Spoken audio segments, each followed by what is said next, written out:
Hey, what's going on, y'all? I got a beginner-friendly yet competitive basic aggro Ruby ramp deck that I want to show y'all. This deck is pretty much ramps up or builds up ink to consistently summon high ink Ruby monsters. So let's take a look at the deck. You mainly run 4 copies of everything. So 4 copies of Develop Your Brain, 4 copies of Flounder, 4 copies of One Jump Ahead, 4 copies of Aurora 2, 4 copies of Donald Duck 2, 4 copies of Mickey Mouse Detective, 4 copies of Aurora 4, Scar 4, Aurora 4, Aurora 5, Goofy 5. I am playing Goofy and Tigger as if they quest for 2 lore, but I could easily be wrong about that, just based off how other cards look. 4 copies of Let It Go, Dragonfire, 1 copy of Tigger, 4 copies of Aladdin 7, 3 copies of Mickey Mouse 8, 4 copies of Maleficent 4, a total of 60 cards. So that's the deck list, and let's go ahead and jump and see how it's played.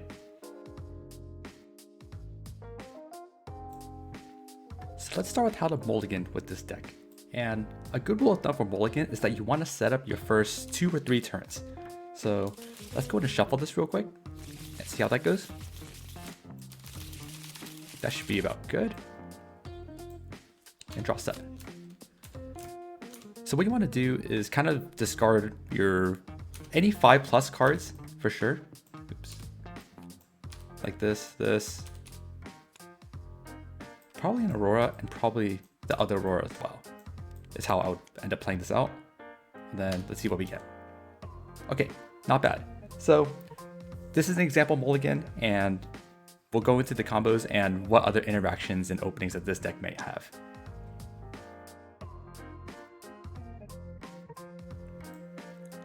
So this is probably one of the best openings you can have, and it's pretty much 2 inks at least. So we have the Auroras and the Mickeys, a 1-cost card like the Flounder, 1 Jump Ahead, and a Mickey 3. It's okay if you have a second 1 Jump Ahead. If anything, that's pretty good, mainly because you can sing it or continually play it. So how this would probably play out is I would personally ink one of the Mickey Mouse, the Mickey 8s for Flounder, just so that you have some board presence. And then you can draw next turn. You can easy ink. Then you can either summon the Aurora, or you can actually directly play the 1 Jump Ahead and do the same thing. In this case, it might be better to summon the Aurora, since next turn you can actually play the 1 Jump Ahead and sing with Aurora. Do know that you can actually sing with a character with cost 2 or more, and that's Aurora right here. So that's the cool thing about 1 Jump Aheads, is that you are able to do that. Likewise, you could just summon Mickey, but either way, this is probably one of the best openings you can get in terms of ramp. So the next potential combo has to do with why we run Aurora 4. So you might notice within this Ruby ramp deck, you might run a lot more smaller monsters or smaller characters than other decks, mainly because you don't want to give away free questing to your opponent. So the reason we end up doing this is, let's say all of these are inked for whatever reason, and you kind of have like a Flounder and like a Mickey, for example, and then everything else became ink. What you can end up doing is you can summon Aurora, and your opponent has like another monster, for example. What you end up doing is that you decrease their attack by 2, so now they deal 0 and they quested for free, or at least they thought it was free. Then you can end up trading. So the Mickey or the Flounder can end up attacking, and then you end up kind of stopping them. Yes, you don't quest yourself, but it's kind of good because you got your ramp and you kind of stopped them from questing. And then if you're in a top deck situation, you're probably better off because you run a lot of high ink Ruby characters, and that's kind of better in the long term. At least that's the hope for this deck. So another cool setup you can do with this deck is the double Aurora 5 lock. What that essentially is that Aurora grants ward to all your other characters, and what that means is that your opponent cannot choose them except a challenge. So other cards like Let It Go, Dragonfire, Smash, Fire the Cannons, if you have 2 Aurora 5s on the board, your opponent cannot actually use these cards against any of your monsters because it protects them. Another cool interaction is Aladdin. If you don't know about Aladdin, it's if your Aladdin challenges a monster or challenges a character and ends up banishing it, then you end up stealing 2 lore.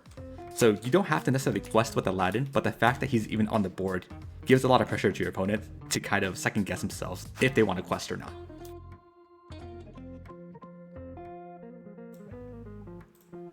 So one strength about this deck is that you have a lot of ramp, which is inking in addition to your standard ink each turn, like with 1 jump ahead and Mickey Mouse.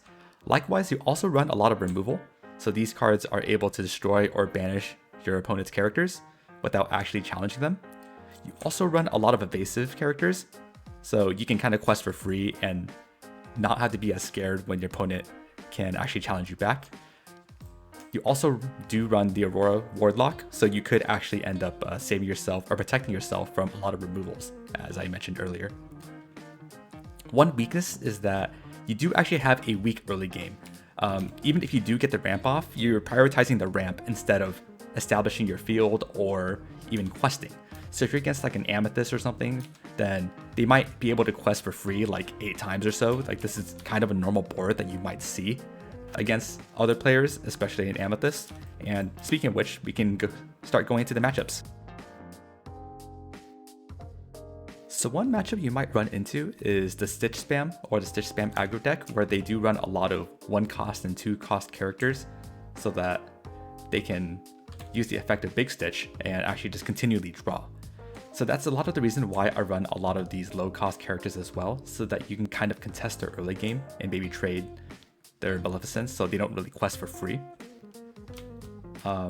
Likewise, you do also run Aladdin 7 so that your opponent won't really quest for free. They kind of have to get punished for it. Likewise, hopefully you can stall enough so that you get your own questing, so like your Goofy, your Tigger, and even your Mickey Mouse as well. Also, something to note is that because Stitch will probably be a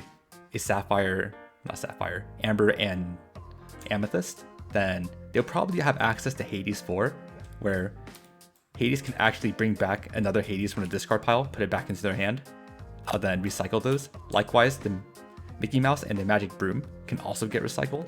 So if you could use Let It Go to maybe stop that, but at the end of the day, probably most removal that you have will go onto the Big Stitch. Another matchup you might run into is the Mirror. So another Ruby ramp deck, but mainly is whoever can ramp first and I guess bring out your more evasive characters and quest with them, then you should be okay. If you do bring out Aladdin, I guess you stop the questing of the smaller creatures or like or the Maleficent as well. Likewise, you both run a lot of removal, so you're just gonna start like banishing each other's cards by just removal. Another matchup you might run into will probably be some kind of steel deck. So like a Steel Sapphire maybe, where they have a lot of removal, like Smash, Fire the Cannons, and you can recycle these with Captain Hooks as well. So the double Aurora lock is much stronger against a steel deck or even the Ruby ramp deck. You do not really need to Aurora Wardlock against Stitch, because Ambers don't really have too much removal, if not at all, and likewise, Amethyst doesn't really have any removal as well. So next we can go into some build reasonings and why I chose the cards that I chose.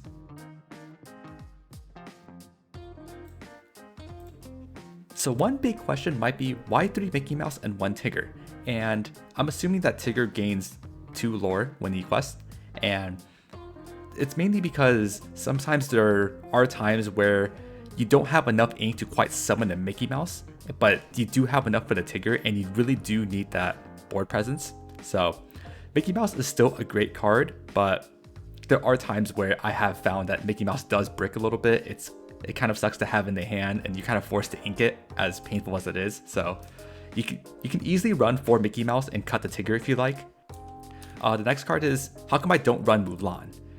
For Mulan, you do need a lot of setup to actually get good value out of this. You need to run a lot of smaller creatures, which we do, but once we have about 5 ink, the cost of Mulan, then you are probably already in a place where you can start summoning bigger characters like Mickey Mouse, Aladdin, Tigger, Goofy, and they would probably be a little bit better. I think Mulan's more of a win by more character. If you're able to banish your opponent's character, then when you quest, you do get more. It's a lot of setup that I don't think we necessarily need. Another card we don't run is Coconut Baskets. What I've noticed when I play this card is that I tend to ink this. In the early game, would you rather have like a character that provides field presence? So like any of these, Donald Ducks, Auroras, or Flounders? Do you want a one jump ahead, or do you want a Coconut Baskets? And more often than not, I never chose the Coconut Baskets, if not ever. So sure, mid game and late game, it might come in handy, but after playing against like other faster paced decks like the Stitch aggro spam, the Amber and Amethyst decks, then the Coconut Baskets was a little too slow for my likings. Another question is you might be having is why no Robin Hoods? And the thing about Robin Hood is that you have to have less cards in your hand when you do actually end up summoning them. As a Ruby Ramp player, you probably have a lot of high cost cards that you do not want to ink or that you cannot ink. So like Dragonfire, you're not able to ink this card. Maleficent, you kind of want to save just in case you want to remove a problem character. Likewise with Let It Go and Aladdin. So you have a lot of high cost cards that you don't necessarily want to ink. And the second effect where you're able to attack an evasive character, Goofy and Tigger kind of already take care of that. You are evasive both defensively and offensively. So I would say that Tigger is a better option than Robin Hood for this deck. Another thing is why Aurora 4? And I already mentioned the combo earlier that you can do with Aurora 4. So Maleficent is a good alternative if you do value that questing more compared to Aurora. Likewise, if you do value the decreasing of attack of Aurora, then Scar might be the better choice. Personally, I think Aurora is a good balance of being a low cost and getting enough of the Scar effect where you can decrease the attack and actually start trading. So overall, this is a pretty simple, straightforward deck that I would definitely recommend for beginners of the card games and or Lorcana. There's definitely still room for improvement and tinkering, so let me know in the comments of what you think of it. And also, I'm still open for other ideas on video formats since we're just starting out. But until then, have a nice life. Lates! Likewise, you have access to a lot of removal, which is cards that can just banish or destroy your opponent's characters. Instead of... So let's start with how to mulligan with this deck. A good rule of thumb is that you want to mulligan and set up your first 3 or 4 turns or so. So let's go ahead and shuffle this. That should be enough. And draw 7.